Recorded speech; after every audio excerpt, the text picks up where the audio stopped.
ভগবান শ্রীবিষ্ণু হলেন সৃষ্টির পালনকর্তা। তিনি বরাবর এই গোটা সৃষ্টিকে নানান বিপর্যয়ের হাত থেকে রক্ষা করেছেন, সহায় হয়েছেন দেবতাদেরও। তবে জানেন কি, যার হাত ধরে এই বিশ্ব ব্রহ্মাণ্ডের জন্ম, তার জন্ম কিভাবে হয়েছিল জানেন? ভগবান বিষ্ণু দুষ্টের দমন ও শিষ্টের পালন করতে যুগে যুগে কি অবতারে অবতীর্ণ হয়েছিলেন? বন্ধুরা, আমার অজানার পথের আজকের এই বিশেষ পর্বে থাকছে এই সব তথ্য, তাই অবশ্যই ভিডিওটি স্কিপ না করে শেষ পর্যন্ত দেখতে থাকুন। নমস্কার বন্ধুরা, অজানার পথের নতুন পর্বে আপনাদের সকলকে স্বাগত জানাই। পুরাণ অনুযায়ী হিন্দু ধর্মের অন্যতম প্রধান দেবতা হলেন ভগবান শ্রীবিষ্ণু, যিনি ত্রিদেবের মধ্যে অন্যতম সদস্য, বৈষ্ণব সম্প্রদায়ের সর্বোচ্চ দেবতা। তবে যতবারই ভগবান বিষ্ণুর জন্ম বৃত্তান্ত উঠে এসেছে, ততবারই জোরালো হয়েছে বিরোধ, কারণ এই নিয়ে আজও মতান্তরের অন্ত নেই। বিভিন্ন পুরাণ থেকে যে তথ্য উঠে আসে তা হলো ভগবান বিষ্ণু জন্মহীন। তিনি জন্ম মৃত্যুর ওপরে প্রকৃতির এই নিয়ম রীতি তার ক্ষেত্রে কার্যকরী নয়। কথিত আছে, স্বয়ং দেবাদিদেব মহাদেবও ভগবান বিষ্ণুকে শ্রেষ্ঠ হিসেবেই মেনে নিয়েছেন। মহাদেব নিজেও বহুবার নারায়ণের ধ্যানে বসেছেন।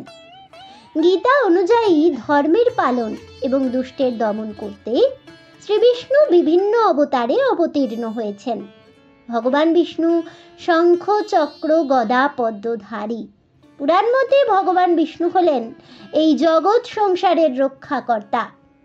নারায়ণের যোগনিদ্রা থেকেই ক্ষীরসাগরের উৎপত্তি হয় এবং নারায়ণের নাভি থেকে পদ্ম ফুলের সৃষ্টি হয়, আর তা থেকেই আবির্ভাব হয় প্রজাপতি ব্রহ্মার। কথিত আছে, সুদূর অতীতে যখন কিছুই ছিল না, তখন এক জ্যোতির আবির্ভাব হয় এবং সেই জ্যোতি ধীরে ধীরে এক পুরুষের রূপ ধারণ করে। সেই আদি পুরুষই হলেন নারায়ণ, এবং ভগবান শ্রীবিষ্ণুর বাম অংশ থেকে আবির্ভাব হয় দেবী লক্ষ্মীর।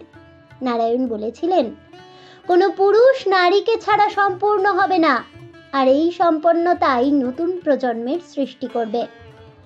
শ্রীবিষ্ণুর অসংখ্য অবতারের মধ্যে প্রধান 10টি অবতার হল মৎস্যাবতার, কুর্মাবতার, বরাহবতার, নৃসিংহাবতার, বামন অবতার, পরশুরাম অবতার, রাম অবতার, বলরাম অবতার এবং আসন্ন কল্কি অবতার।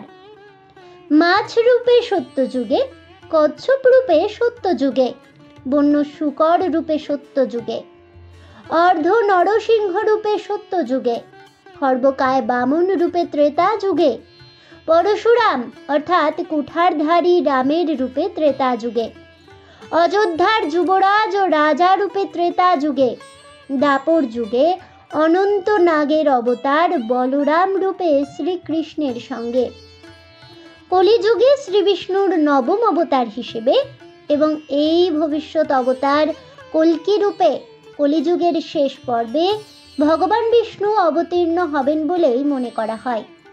যখনই এই পৃথিবীতে অধর্ম, বিশৃঙ্খলতা এবং আসুরিক শক্তি বৃদ্ধিপ্রাপ্ত হয়, তখনই ভগবান বিষ্ণু জগতে ধর্ম এবং ন্যায়ের প্রতিষ্ঠা, অধর্মের বিনাশ এবং শিষ্টজনদের রক্ষার জন্য অবতার রূপে অবতীর্ণ হন।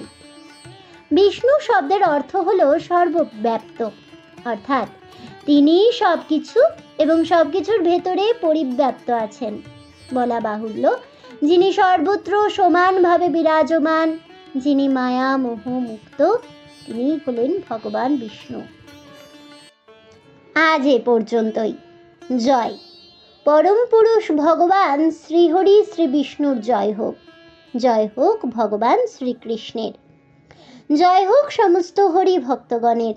এই বলে আমার আজকের ভিডিওটি আমি এখানেই শেষ করছি।